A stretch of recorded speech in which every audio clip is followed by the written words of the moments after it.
Good evening, guys. Let us discuss anthropology. Anthropology में आज हम डिस्कस करेंगे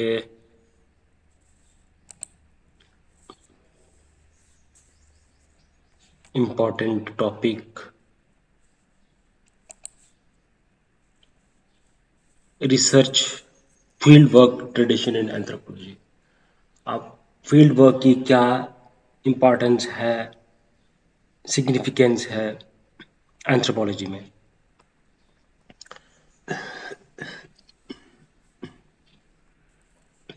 देखो, अब इसका एवोल्यूशन कैसे हुआ फील्ड वर्क का।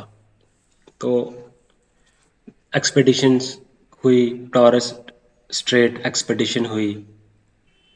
ओके, तो ब्रिटिश कोलंबिया में एक्सपेडिशन हुई। तो मैलिनोस्की हैं जिन्होंने ट्रोबरियन आइलैंडर्स की स्टडी की। Okay, sex and age in three primitive societies, ये बुक लिखी थी मार्गरेट मीड ने। और मैलिनोस्की ने स्टडी की ट्रोबरियन आइलैंडर्स, इसमें उन्होंने फील्ड वर्क कैरी आउट किया। ईबी टाइलर थे जिन्होंने मैक्सिको एंड द मैक्सिकन्स, ठीक है, ancient and modern, Mexico and Mexicans, ancient and modern, जिन्होंने फील्ड वर्क के बेस पे बुक लिखी थी। एलएच मॉर्गन है जिन्होंने लीक ऑफ द इरोक्यू की बुक लिखी, ठीक है। तो ये बुक इरोक्यूस में कौन है? इरोक्यूस बेसिकली एक ट्राइब है अमेरिका में, ठीक है। तो ईबी टाइलर ने बुक लिखी,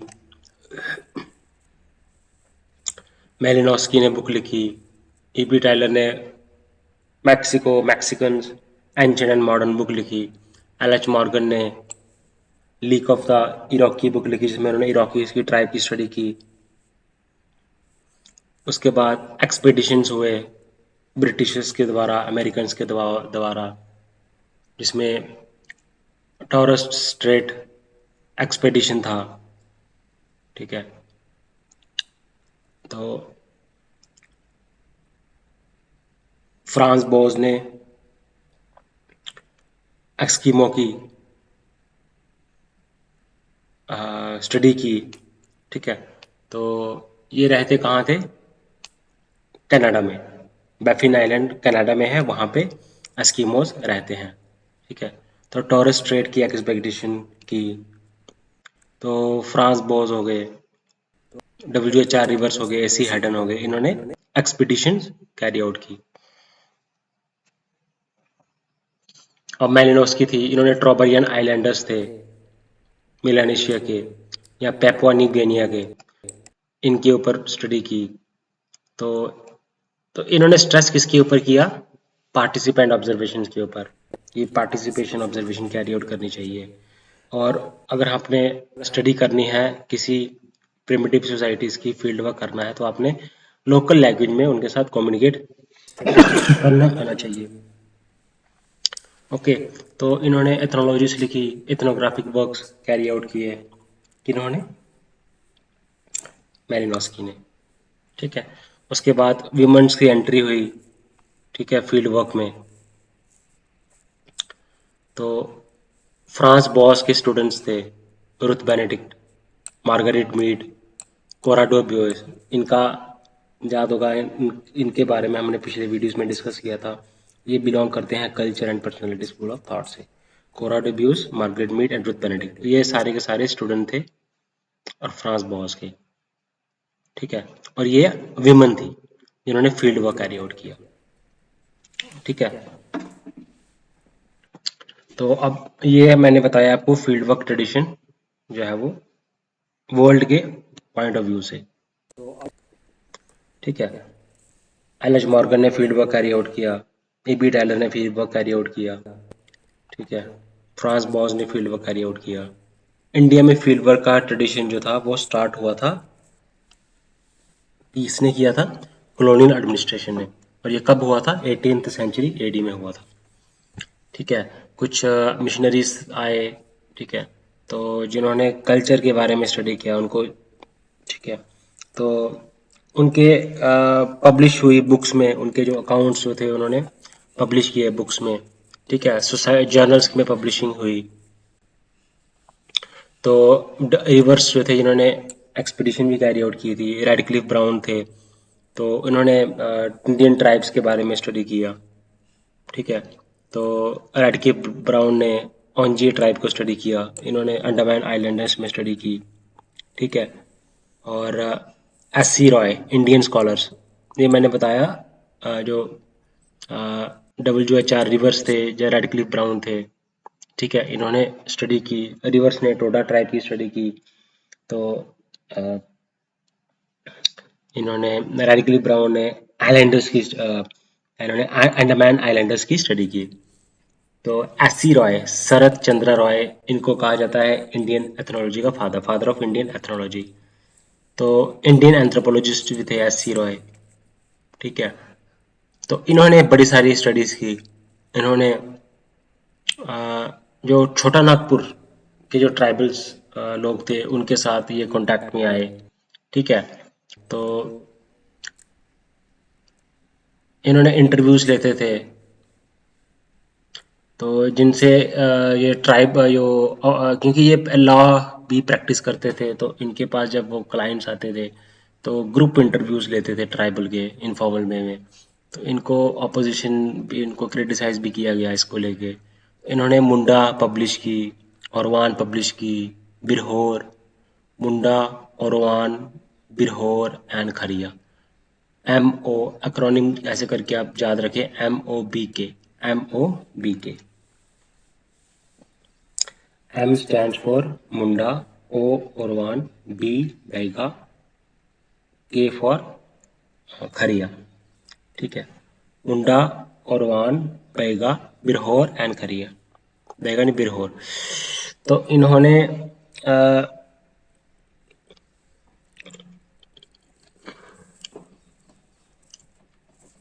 तो उसके बाद MN श्रीनिवासन थे, इन्होंने स्टडी की, कुर्ग की स्टडी की, ठीक है। तो MN श्रीनिवासन ने सैक्रेड कम्प्लेक्स को स्टडी किया हिंदू गया में, ठीक है। इन्होंने संस्कृताइजेशन कंसेप्ट को दिया, वेस्टर्नाइजेशन स्टडी की, अर्बनाइजेशन को स्टडी किया। संस्कृताइजेशन कॉन्सेप्ट जो था वो MN श्रीनिवासन ने दिया था। DN मजूमदार ने ट्राइब्स की स्टडी की, ठीक है। हो ट्राइब के बीच में फील्ड वर्क किया था, सिंगबम के, ठीक है, बिहार कोल्हान, बिहार सिंगबम। तो MN श्रीनिवासन ने क्या किया, फील्ड वर्क किया कुर्ग में फॉर 1 ईयर, ठीक है। तो एस.सी. रॉय ने मुंडा स्टडी की, औरवान स्टडी किए, बिरहोर स्टडी किए, खारिया स्टडी किया। MN श्रीनिवासन ने कुर्ग की स्टडी की। MN श्रीनिवासन ने सैक्रेड कम्प्लेक्स ऑफ हिंदू गया भी स्टडी किया, ठीक है। तो इंडिपेंडेंस से पहले इंडियन जो एंथ्रोपोलॉजिस्ट थे वो ब्रिटिश एंथ्रोपोलॉजिस्ट से काफ़ी ज़्यादा इन्फ्लुएंस थे, ठीक है। तो वो ट्राइब्स के ऊपर स्टडी करने लगे। इंडिपेंडेंस के बाद इंडियन के जो एंथ्रोपोलॉजिस्ट थे वो अमेरिकन एंथ्रोपोलॉजिस्ट के कांटेक्ट में आए। तो इन्होंने विलेज की स्टडी की, ठीक है, कास्ट की स्टडी की इंडिया की, ठीक है। तो अब देखिए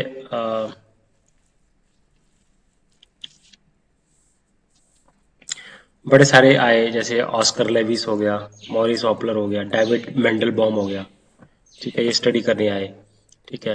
तो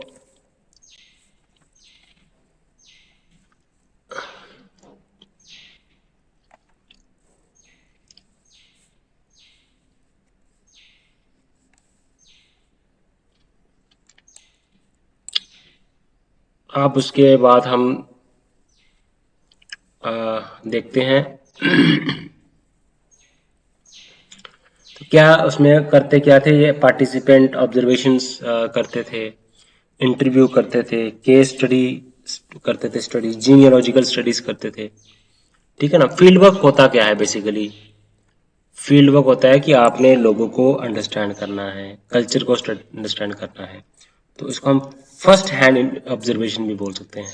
आपने खुद जाके फील्ड में जाके लोगों के बीच में उनकी लैंग्वेज में उनसे बात करनी है और ऑब्जर्वेशन करना है, आपको नोट डाउन करना है। ठीक है, फॉर्मल सेटअप जो था वो फ्रांस बॉज ने दिया था।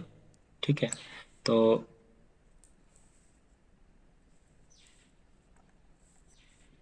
फील्ड वर्क मेथड्स जो होते हैं, बड़े सारे मेथड्स इसमें अडॉप्ट की जाती है। जैसे मार्गरेट मीड ने coming of age in Samoa book लिखी, मार्गरेट मीड ने। ठीक है,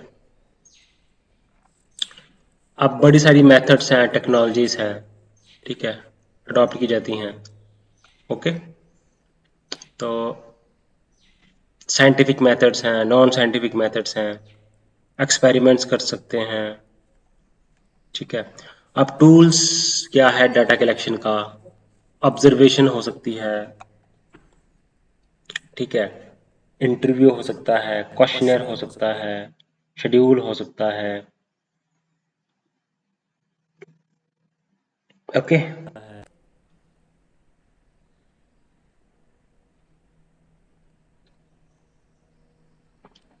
और केस हिस्ट्री हो सकती है, ओरल हिस्ट्री हो सकती है,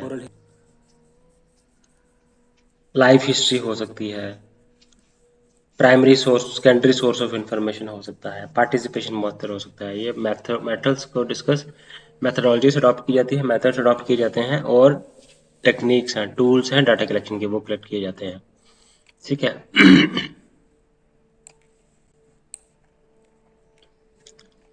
अब हर एक के अपने अपने मेरिट्स हैं, डीमेरिट्स हैं। ओके, तो डिफरेंट सिस्टमेटिक सैम्पलिंग भी की जाती है, सिस्टमेटिक सैम्पलिंग होती है, स्ट्रैटिफाइड सैम्पलिंग होती है, मल्टी स्टेज सैम्पलिंग होती है। ठीक है ना, तो हम इसमें फील्ड वर्क में ये कैरी आउट करते हैं। इसमें डिस्कस क्या किया, फील्ड वर्क की डेफिनेशन क्या होती है, हमने एक्सपेक्टेशंस का डिस्कशन किया, हमने कौन कौन से एंथ्रोपोलॉजिस्ट हैं, एस सी रॉय है, एम एन श्रीनिवासन है।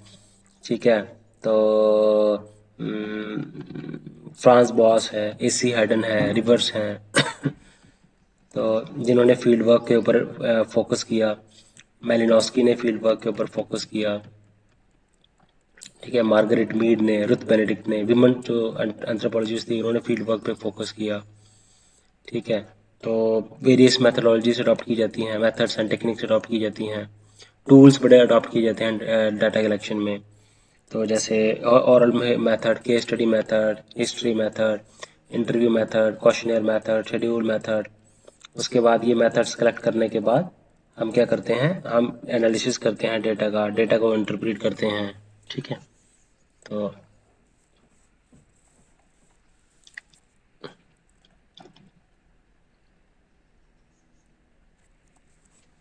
टर्नर है। तो ये था various field method in anthropology. तो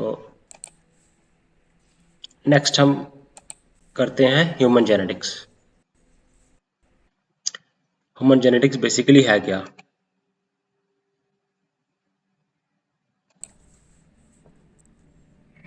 थकावट हो रही है, आलस आ रहा है? नहीं, चलते जाना है, बढ़ते जाना है, स्ट्रेस नहीं लेना है।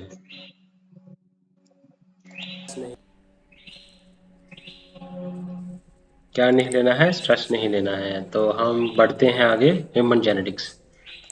अब देखो ह्यूमन जेनेटिक्स है क्या। ह्यूमन जेनेटिक्स हम इनहेरिटेंस को स्टडी करते हैं, हम वेरिएशन को स्टडी करते हैं।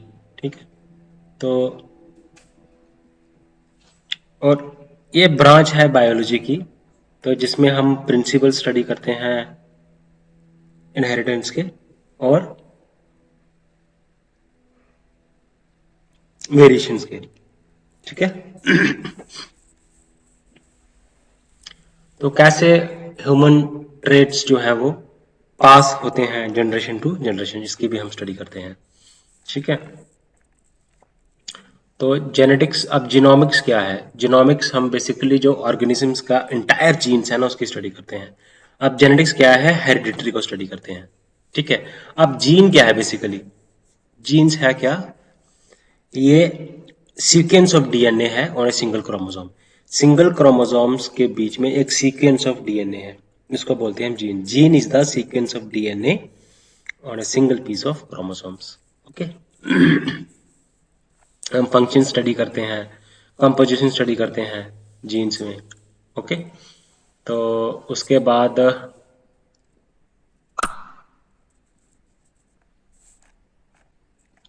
अब देखो, एक कॉन्सेप्ट आता है होमोजाइगस सेल और हेटेरोजाइगस सेल। ठीक हो, ए सेल इज होमोजाइगस हो सकता है for a particular gene when identical alleles of the gene are present on both homologous chromosomes। क्या होता है कि जब आइडेंटिकल एलेलिस हो ना, एलेलिस देखो सेम एलेलिस हो तो होमोजाइगस होगा। ठीक है। तो अपर केस है अगर तो डोमिनेंट है, और अगर लोअर केस है तो रिसेसिव है। अंडरस्टैंड के लिए है ये, अपर केस है तो डोमिनेंट है, लोअर केस है तो रिसेसिव है जी, अंडरस्टैंडिंग के लिए। सेम एलेलिस प्रेजेंट है, ठीक है, तो क्या हो गया? होमोजाइगस। अगर डिफरेंट एलेलिस प्रेजेंट है तो हो गया हेटेरोजाइगस। तो हम ऑर्गेनिज्म को हेटेरोजाइगस कह सकते हैं एक पर्टिकुलर जीन पे, अगर अगर सेल कंटेन डिफरेंट एलाइलिस, अगर सेल जो है वो दो डिफरेंट एलाइलिस करता है, वन वाइल्ड टाइप एलेली है और वन म्यूटेंट एलेली है जीन का। The cell or organism is called heterozygote, heterozygous and hetero homozygous. Okay. अब एलीलिस क्या है? बेसिकली एलीलिस मैं बोल रहा था आपको, एलीलिस होता है जब जीन की डिफरेंट वेरिएंट्स को, डिफरेंट फॉर्म्स को हम एलीलिस बोलते हैं। तो हम जेनेटिक कंडीशन, जेनेटिक हम क्यों हैरी करते हैं, इनहेरिटेंस क्यों करते हैं हम हैरी? तो उसके कारण हो सकते हैं सेक्स लिंक्ड हो सकता है इनहेरिटेंस, और ऑटोसोमल लिंक्ड हो सकता है।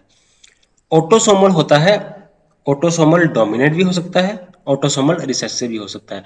अब ऑटोसोमल डोमिनेंट इनहेरिटेंस तब होगा जब एक कॉपी जीन की सफिशिएंट है इफेक्ट के लिए, for for the for the trait, for the visibility of a trait. Autosomal recessive तब होगा जब both copies of the gene have disorder. तो दोनों में तो और तभी वो जो है वो जो ट्रेट है वो विजिबल होगा। अब सेक्स लिंक्ड क्या होता है? इसको हम बोलते हैं एक्स लिंक्ड भी बोलते हैं और वाई लिंक्ड भी बोलते हैं। अब एक्स लिंक्ड लिंक्ड क्या होगा? एक्स लिंक्ड क्या होगा? तो इसमें एक्स क्रोमोसोम्स का रोल रहेगा। अगर एक्स लिंक्ड डोमिनेंट भी हो सकता है, एक्स लिंक्ड रिसेसिव भी हो सकता है। ठीक है। तो एक्स लिंक्ड डोमिनेंट तब होगा एक कॉपी जो है जीन की वो सफिशिएंट है।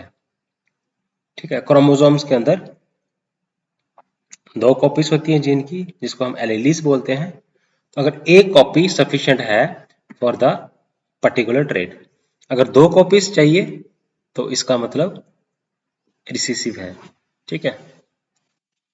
अब पहले हम करते हैं पेडिग्री एनालिसिस। तो मेथड्स क्या हैं ह्यूमन जेनेटिक्स के, ठीक है, और एप्लीकेशंस क्या हैं? तो सबसे पहले आता है पेडिग्री। पेडिग्री से होता क्या है, ये फ्रांसिस गैल्टन ने दिया था। इसमें हम फैमिली की पूरी एक ट्री बनाते हैं। तो हम इनहेरिटेंस को, ठीक है, तो मेंबर्स जो उनमें ट्रेड है, अफेक्टेड ट्रेड है, चाहे वो रिसेसिव भी हो सकता है, डोमिनेंट भी हो सकता है, उनमें ट्रेड जो है वो हम किस ट्रेड से वो इफेक्टेड है, किस जेनेटिक ट्रेड से वो इफेक्टेड है, ठीक है, वो हम स्टडी करते हैं। तो उनको ट्रेड को स्टडी करते हैं और उनको डिसऑर्डर को स्टडी करते हैं, और हम क्योंकि इसमें हम फैमिली ट्री बनाते हैं। ठीक है। तो हम इसमें देखो बेसिकली जेनेटिक स्टडी हम इसलिए करते हैं, हम इनहेरिटेंस को ट्रेस करते हैं। ठीक है। तो पैटर्न को ट्रेड करते हैं किस तरह से इनहेरिटेंस होता है। ठीक है। तो अब पेडिग्री क्या है? पेडिग्री को ऑटोसोमल डोमिनेंट भी बोल सकते हैं। Gene can be autosomal recessive. ठीक है। Sex x linked recessive inheritance, x linked dominant inheritance. ठीक है। तो ऑटोसोमल जो डोमिनेंट होगा ना, तो ये जो ट्रेड है वो सिंगल जीन की वजह से है। ठीक है। अब सिंगल जीन की वजह से क्या क्या हो सकता है? हंटिंग डिसीज ऑटोसोमल डोमिनेंट है। ठीक है। तो ऑटोसोमल रिसेसिव, ऑटोसोमल रिसेसिव में दोनों कॉपीज जो होती है ना वो होना बहुत जरूरी है। ठीक है। तो और जीन जो है वो नॉन सेक्स क्रोमोसोम्स में होगा। ये जीन्स किसकी जीन्स की बात करते हैं? जो सेक्स क्रोमोसोम्स की नहीं, नॉन सेक्स क्रोमोसोम्स की जीन की बात करते हैं। तो जैसे सिकल सेल एनीमिया, तो इसमें दोनों के दोनों कॉपीज जो है वो होनी चाहिए। ठीक है। तभी ये ट्रेड विजिबल होगा, तभी ये डिसऑर्डर होगा। सिकल सेल एनीमिया की एग्जांपल दे दी, हंटिंगटन्स डिसीज की एग्जांपल दे दी। ठीक है। एक्स रिसेसिव, ये सेक्स के रिलेटेड है। ठीक है। एक्स के सेक्स के रिलेटेड है। तो रिसेसिव है, तो इसमें क्या होगा? दोनों कॉपीज जो है वो one from the mother, one from the father. तो वो दोनों की दोनों कॉपी जो होंगी वो एक फादर की साइड से होगी, एक मदर की साइड से होंगी। दोनों की दोनों कॉपीज जो है वो होनी चाहिए। दो कॉपीज चाहिए अगर आपने डिसऑर्डर, तभी वो डिसऑर्डर एक्सप्रेस होएगा इन ऑफस्प्रिंग। एक्स लिंक्ड रिसेसिव भी हो सकता है। ठीक है। तो ये हम एक्स लिंक्ड ये हम पढ़ेंगे डिसऑर्डर्स वगैरह, हम अगले टॉपिक में पढ़ेंगे। ठीक है। जैसे example x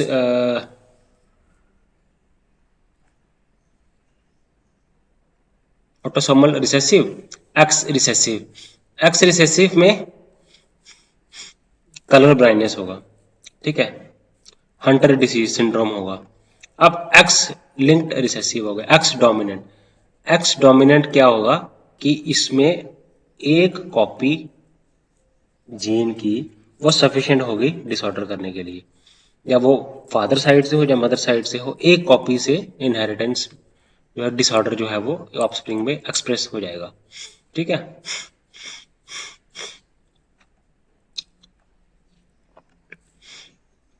autosomal recessive, autosomal dominant, sex linked recessive, sex linked, x linked dominant. ठीक है। ये हमने पढ़ा पेडिग्री एनालिसिस। अब आते हैं ट्विन स्टडी। पढ़, इधर नहीं देख उधर नहीं देख, पढ़, डिस्कस कर, stress,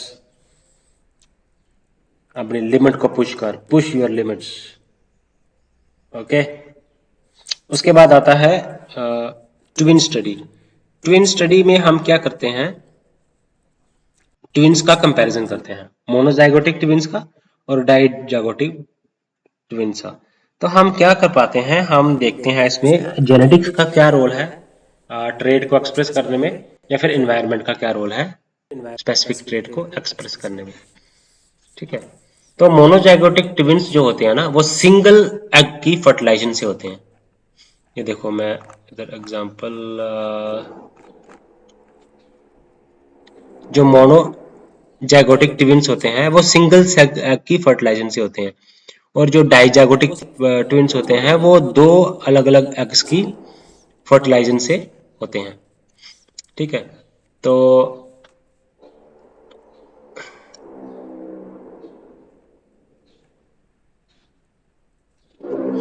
identical twins are also known as monozygotic twins.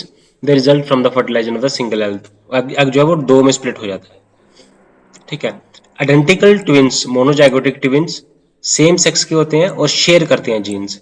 लेकिन डाइजाइगोटिक ट्विन्स होते हैं जब दो एग्स जो है वो फर्टिलाइज्ड हो जाते हैं टू स्पर्म सेल से, दो एग्स फर्टिलाइज्ड हो जाते हैं टू स्पर्म सेल से, टू सेपरेट स्पर्म से। तो डाइजाइगोटिक ट्विन्स को हम फ्रैटर्नल और नॉन आइडेंटिकल ट्विन्स भी कहते हैं। ये most common types of twin होते हैं डाइजागोटिक ट्विन्स। तो ये जे डाइजागोटिक ट्विन्स होते हैं, ये शेयर शेयर नहीं करते हैं, सेम जीन्स शेयर नहीं करते हैं। ठीक है। तो उसके बाद आगे बढ़ते हैं फोस्टर स्टडी और अडॉप्शन चाइल्ड। इसमें अडॉप्शन चाइल्ड्स होते हैं, बायोलॉजिकल पेरेंट्स होते हैं, अडॉप्टेड पेरेंट्स होते हैं, चाइल्ड अडॉप्टेड होता है। तो हम इसमें रोल ऑफ एनवायरनमेंट और हेरिडिटरी का ही स्टडी करते हैं, जेनेटिक एक्सप्रेशन स्टडी करने के लिए, पर्टिकुलर ट्रेड का एक्सप्रेशन स्टडी करने के लिए, डिसऑर्डर को स्टडी करने के लिए। ठीक है, क्या इन्वायरमेंटल इन्फ्लुएंस से हुई है वेरिएशन, इनहेरिटेंस, या फिर जो या फिर जेनेटिक इन्फ्लुएंस से हुई है। ठीक है, तो ये होता है फॉस्टर चाइल्ड और अडॉप्शन चाइल्ड। ठीक है, उसके बाद आता है हमारा कोट्विन मेथड। कोट्विन मेथड में ये भी हम जेनेटिक्स की स्टडी करते हैं। इसमें भी एनवायरनमेंट और हेरिडिटरी का क्या इन्फ्लुएंस होता है उसको हम स्टडी करते हैं। तो जब हम ट्विन मेथड में वो अनकंट्रोल्ड कंडीशन में स्टडी किया जाता है, तो कोट्विन मेथड जो है वो फर्क क्या है ट्विन और कोट्विन में? कोट्विन ट्विन जो है वो उसमें कोट्विन मेथड में कंडीशन जो है वो कंट्रोल्ड होती है, ये फर्क है दोनों में। अब कोट्विन मेथड को हम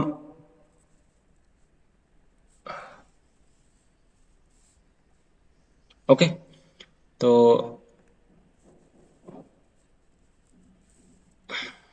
उसके बाद आगे बढ़ते हैं। हमने क्या क्या पढ़ा अभी? हमने पेडिग्री एनालिसिस पढ़ा,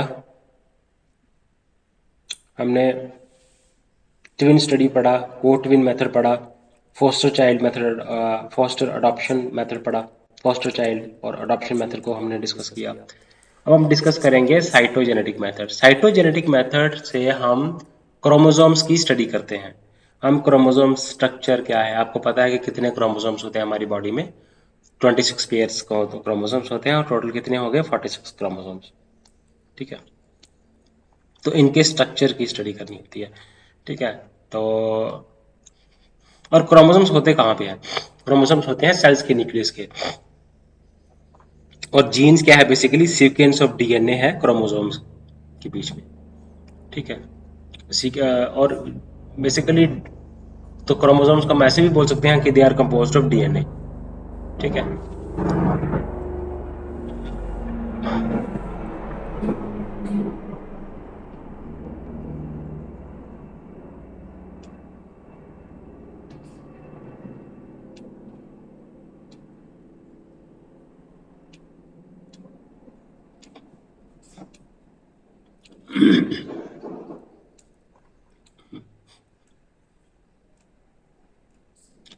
तो हम नंबर्स को स्टडी करते हैं, कितने नंबर्स है क्रोमोसोम्स, और उनके स्ट्रक्चर को भी स्टडी करते हैं।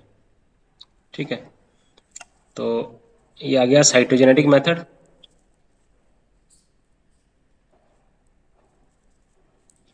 तो हम जीन्स को क्यों पढ़ते हैं? क्योंकि क्या होता है कि जेनेटिक एरर्स होता है, जहाँ जेनेटिक मटेरियल की डिलीशन से होता है या फिर इंसर्शन से होता है, जहाँ क्रोमोसोम्स नंबर अब नॉर्मल नंबर में हो। ठीक है, जहाँ इन सब चीज़ों से भी जो है वो हो जाता है। अब एक फिश एक टेक्निक है, तो fluorescent labelled probes bind to specific location on a chromosome. Micro array भी क्या है? ये स्टडी की साइटोजेनेटिक मेथड्स में एम्प्लॉय होते हैं, फिश एंड माइक्रो एरे। ठीक है, फिश एंड माइक्रो एरे। तो उसके बाद आता है chromosomal and कार्योटाइप analysis. Chromosomal and कार्योटाइप analysis में हम क्या करते हैं? हम इसमें फोटोग्राफ्स लेते हैं क्रोमोसोम्स का, और हम क्रोमोसोम्स की नॉर्मलिटी को डिस्कस करते हैं और उसको आइडेंटिफाई करते हैं, नंबर ऑफ क्रोमोसोम्स को आइडेंटिफाई करते हैं। कार्योटाइप एनालिसिस में हम फोटोग्राफ लेते हैं क्रोमोसोम्स का, तो हम क्रोमोसोम्स को के अंदर स्पीसीज के अंदर जो क्रोमोसोम्स होते हैं इंडिविजुअल ऑर्गेनिजम्स के अंदर, तो उनके नंबर्स को हम करते हैं। ठीक है, लेंथ के ऊपर अटेंशन पे की जाती है, पोजीशन के ऊपर पी जाती है, पैटर्न के ऊपर पे की जाती है। ठीक है ना, तो ये है कार्योटाइप स्टडी।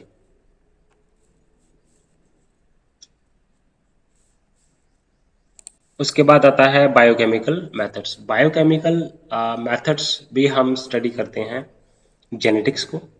ठीक है, हम इसमें केमिकल कंपाउंड्स, बायोकेमिकल कंपाउंड्स का इस्तेमाल करके हम क्रोमोसोम्स की स्टडी करते हैं। तो इसमें हम जेनेटिक और बायोकेमिस्ट्री को करते हैं हम इसमें, जो मेटाबॉलिक पाथवेज है, क्योंकि जेनेटिक्स डिफेक्टिव जीन्स की वजह से मेटाबॉलिज्म भी डिस्टर्ब हो जाता है। तो मेटाबॉलिक सिस्टम को स्टडी करते हैं और हम पता लगाने की कोशिश करते हैं कि किस जीन की डिफेक्ट की वजह से मेटाबॉलिक प्रोसेस जो है वो डिस्टर्ब हुआ। ठीक है, तो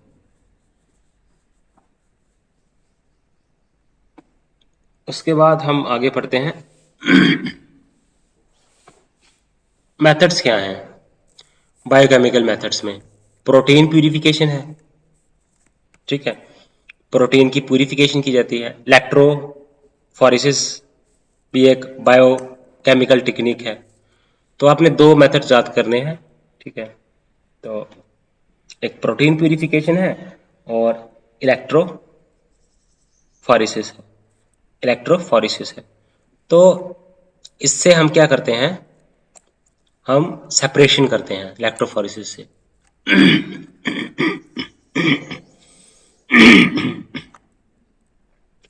ठीक है, जब हमने प्रोटीन की फंक्शन को स्टडी करते हैं, स्ट्रक्चर को स्टडी करते हैं, तो हम प्रोटीन प्यूरिफिकेशन करते हैं।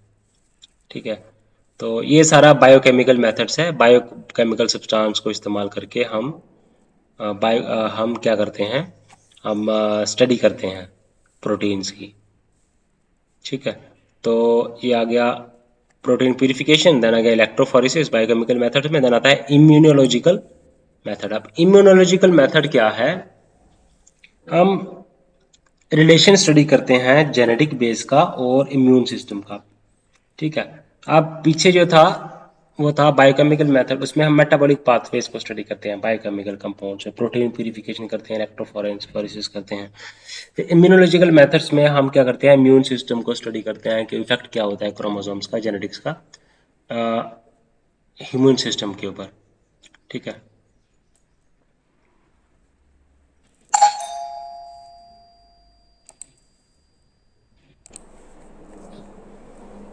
आगे बढ़ते हैं गाइस। तो इम्यूनोलॉजिकल मेथड्स में हम क्या करते हैं, हम इम्यून सिस्टम को स्टडी करते हैं और जेनेटिक बेस क्या है। ठीक है, जीन्स कैसे इन्फ्लुएंस करते हैं हमारे इम्यून सिस्टम को। Okay,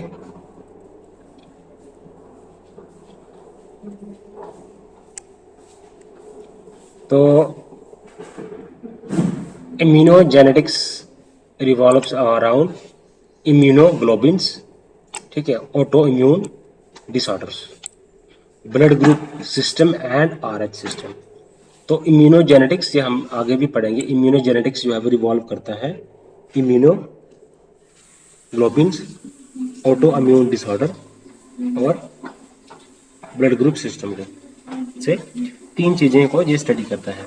auto immune disorder, A B and R H, A B O blood group system को, आर एच फैक्टर को, और ऑटो इम्यून डिसऑर्डर्स को और इम्यूनोग्लोबिन्स को।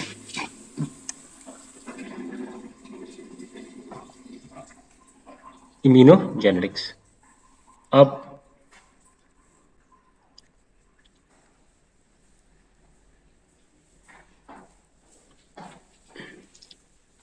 हम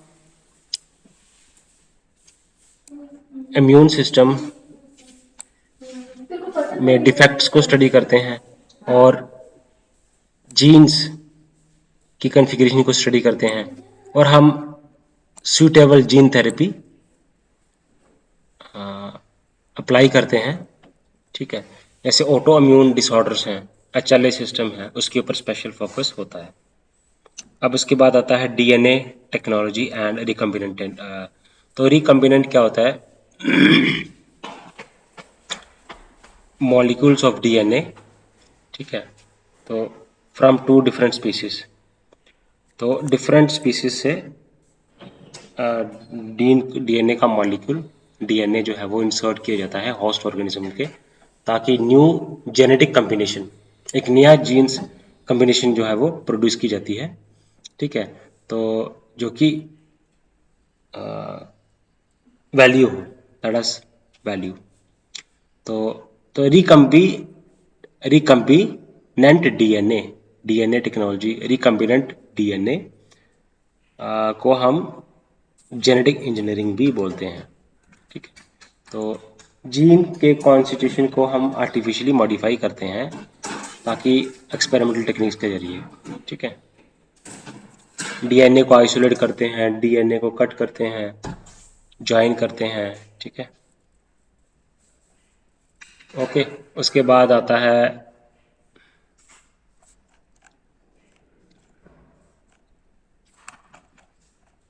इसकी एप्लीकेशन कहाँ है। इसका फार्मेसी में एप्लीकेशन है डीएनए टेक्नोलॉजी का, इंसुलिन में एप्लीकेशन है, ठीक है, जीन थेरेपी में इसका एप्लीकेशन है, वैक्सीन में एप्लीकेशन है, अप्लाइड जेनेटिक्स मेडिसिन में एप्लीकेशन है, एनिमल हस्बेंड्री में एप्लीकेशन है, ठीक है। उसके बाद आगे आता है मेंडेलियन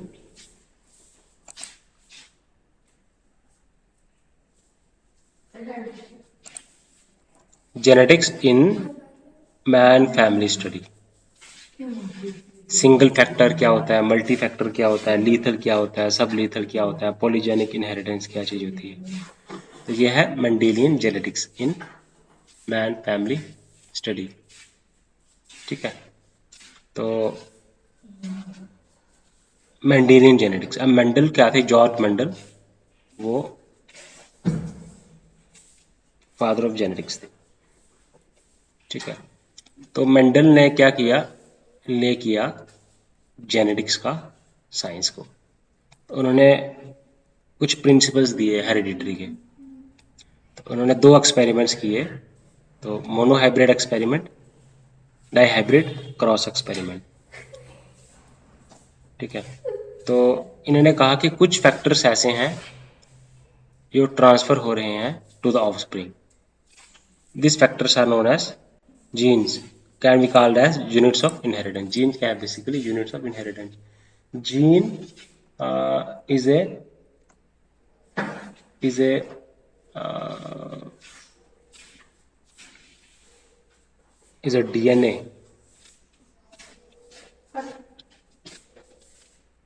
ठीक है, in the chromosomes of a cell, ठीक है। तो जीन्स, तो जो मेंटलिज्म है कि किस तरह से इनहेरिटेंस होता है, दो एक्सपेरिमेंट्स किए उन्होंने, ठीक है, law of monohybrid experiment, dihybrid experiment, ठीक है। तो जिसको हम बोलते हैं law of segregation and law of dominance, ठीक है, monohybrid cross experiment and dihybrid cross experiment, ठीक है। उसके बाद आता है मोनोहाइब्रिड में एक शॉर्ट और एक टॉल पी प्लांट लिया, एक शॉर्ट था और एक टॉल था, ठीक है। डाईहाइब्रिड एक्सपेरिमेंट में उन्होंने दो ट्रेड्स लिए, पहले तो एक शॉर्ट था एक टॉल था, एक ही। अब ठीक है, उन्होंने क्या किया, wrinkled seed, round seed, green seed and yellow seed, तो दो ट्रेड्स लिए, ठीक है, डाईहाइब्रिड एक्सपेरिमेंट किया। तो law of segregation and dominance, तो ये दिया लॉ, और उसके बाद दिया लॉ ऑफ इंडिपेंडेंट असॉर्टमेंट, ठीक है। तो दो दो एक्सपेरिमेंट्स हुए, तो इससे क्या हुआ, मेंडल ने अपने लॉ दिए, तो जिनको बोला गया law of segregation and law of independent assortment. ठीक है, segregation, dominance, law of independent assortment, Grigor Mendel. ठीक है, तो ये हमें प्रिंसिपल ऑफ इनहेरिटेंस दिया इन्होंने। इन्होंने पहले बंदे थे जिन्होंने मैथ्स को अप्लाई किया बायोलॉजी में, बहुत सारे ह्यूमन डिसीज का क्योर दिया।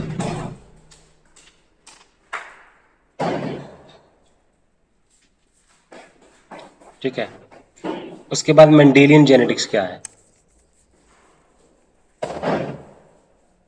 What are Mendelian traits. Mendelian traits वो ट्राइट्स होते हैं जो कि मेंडेलियन रूल्स, ठीक है, of only two possible versions, जो फॉलो करें मेंडेलियन रूल्स को फॉलो करें, that is called Mendelian trait. ठीक है, मेंडेलियन ट्रेट वो ट्रेट है जो कि मेंडल्स रूल को फॉलो करें सिर्फ टू पॉसिबल ट्रेट वर्जन के। ठीक है, तो तो क्या होता है, मेंडेलियन ट्रेट्स जो है वो पास ऑन करते हैं किसको, to the offspring through the recessive pattern और रिसेसिव पैटर्न ऑफ इनहेरिटेंस और थ्रू द डोमिनेंट पैटर्न। ठीक है, इस तरह से ऑफस्प्रिंग जो है वो ट्रेट वो पास ऑन करते हैं, इन्होंने एक्सप्लेन किया। या डोमिनेंट पैटर्न होगा या फिर रिसेसिव पैटर्न होगा जब पास ऑन होते हैं, तो ये कहा मेंडल ने। ठीक है, तो पता ही है रिसेसिव इनहेरिटेंस तब होगी जब दोनों के दोनों पेरेंट्स, तो दो जीन्स चाहिए दोनों पेरेंट्स से, और offspring inherit gene from each parent to display the trait, तो दोनों पेरेंट्स से जीन होना चाहिए। इसको हम बोलते हैं मेंडेलियन ट्रेट्स। ठीक है, तो एक होता है नॉन मेंडेलियन ट्रेट्स। तो Mendelian traits explain inheritance in terms of discrete factors that are passed along from generation to generation according to rules of probability। ठीक है, ओके, एप्लीकेशन इसका बड़ी जगह है। ठीक है, उसके बाद हम बात करें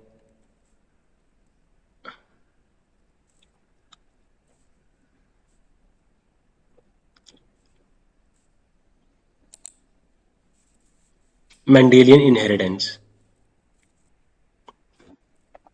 Mendelian genetics in man family study. अब उसके बाद आता है single factor inheritance, multi factor inheritance, lethal, sub lethal, polygenic inheritance, इसको हम स्टडी करते हैं। ठीक है, तो मेंडेलियन इनहेरिटेंस पैटर्न कैसे, तो हम करते हैं सिंगल फैक्टर इनहेरिटेंस।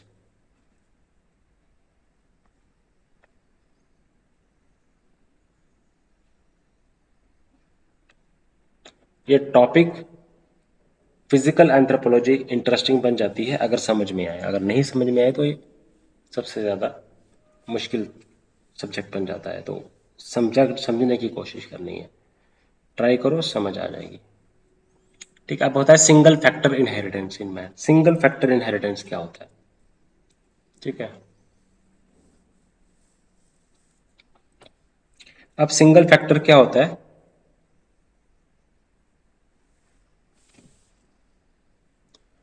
अब पॉपुलेशन के अंदर बहुत सारी एलीलीज हो सकती हैं जीन्स की।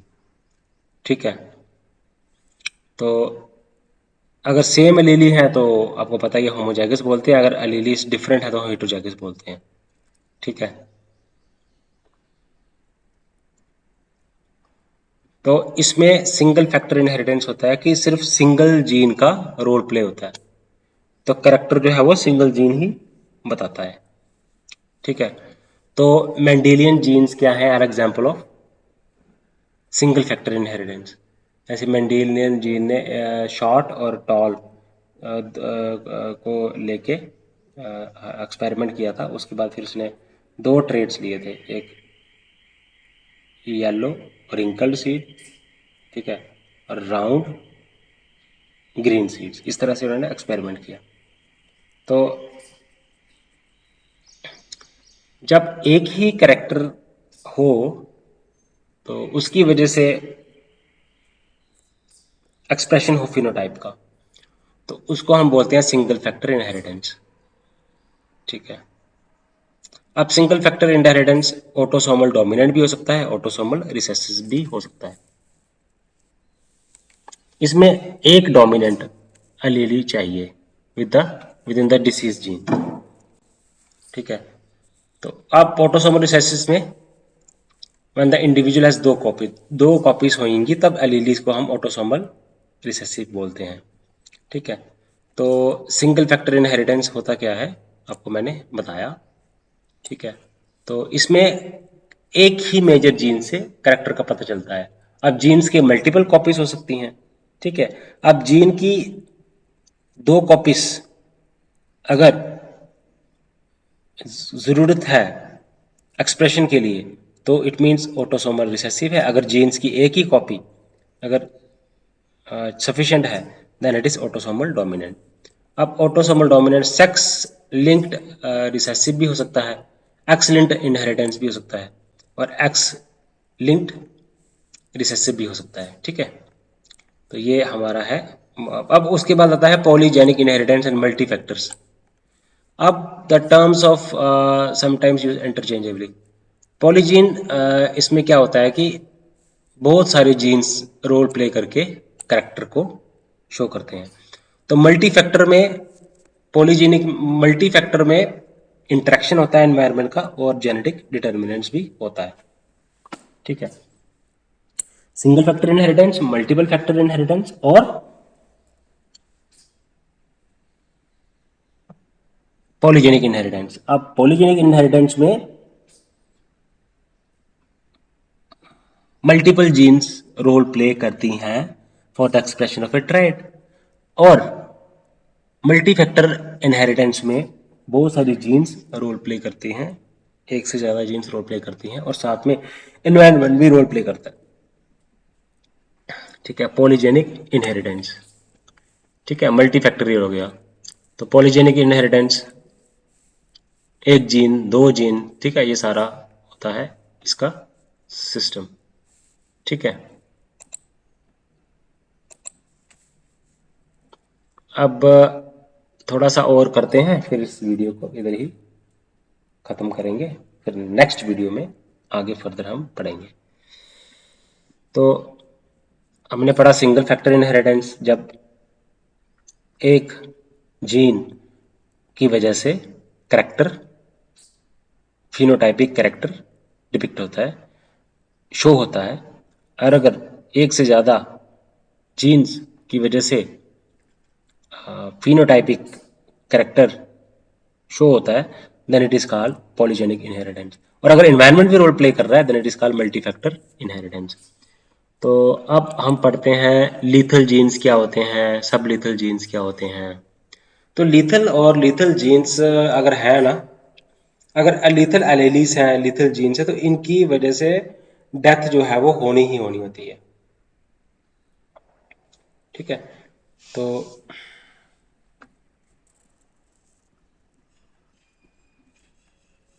अब लीथल जीन्स के डिफरेंट ग्रुप्स हैं। रिसेसिव लीथल्स है, डोमिनेंट लीथल है, कंडीशनल लीथल्स है, बैलेंस लीथल्स है, गैमेटिक लीथल्स है। इसके टाइप्स हैं लीथल के। डोमिनेंट लीथल है, रिसेसिव लीथल है, बैलेंस्ड लीथल है, कंडीशनल लीथल है और गैमेटिक लीथल है। तो ज्यादा लीथल जीन्स जो है वो रिसेसिव होते हैं। ठीक है।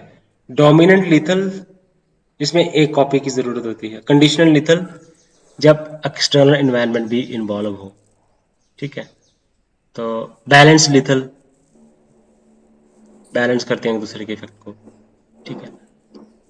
तो जीन्स को हम क्या बोलते हैं, ग्रुप कर सकते हैं। हमने लीथल जीन्स किया, उसकी डिफरेंट टाइप्स को स्टडी किया और हमने जीन्स को अलग कैटेगरीज में डिवाइड किया। वाइटल जीन्स होते हैं, लीथल जीन्स होते हैं, सब लीथल जीन्स होते हैं, सब वाइटल जीन्स होते हैं, सुपर वाइटल जीन्स होते हैं। Lethal, sub lethal, vital genes, super vital and supra sub vital genes and super vital genes होते हैं। Lethal genes, vital genes, sub vital genes, super vital genes होते हैं।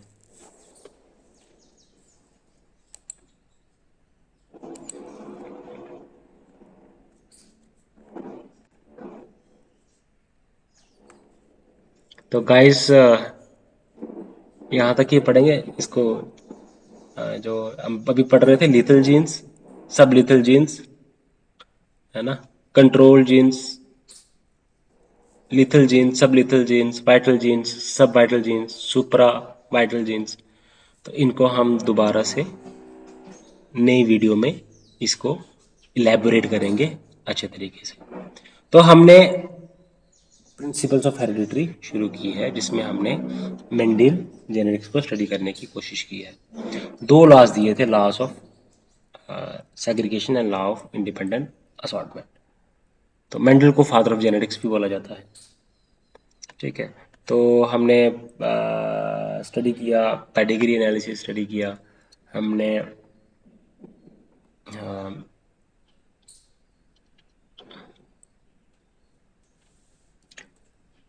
Twin method study किया, को twin method study किया, adoption और poster child method study किया, immunological method study किया, साइटोजेनेटिक मेथड स्टडी किया, कार्योटाइप एनालिसिस स्टडी किया।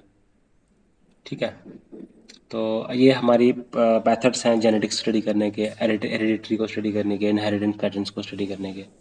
ठीक है, तो उसके बाद हमने स्टडी किया मेंडेलियन जेनेटिक्स क्या है। ठीक है, सिंगल फैक्टर इनहेरिटेंस क्या है, मल्टी फैक्टर इनहेरिटेंस क्या है, पॉलीजेनिक इनहेरिटेंस क्या है। उसके बाद हम लिथल जीन्स स्टार्ट ही कर रहे थे। तो आई थिंक अब यहाँ तक ही रखते हैं। तो गाइस, चैनल को लाइक करें, सब्सक्राइब करें, शेयर करें। Bye, thank you, good night.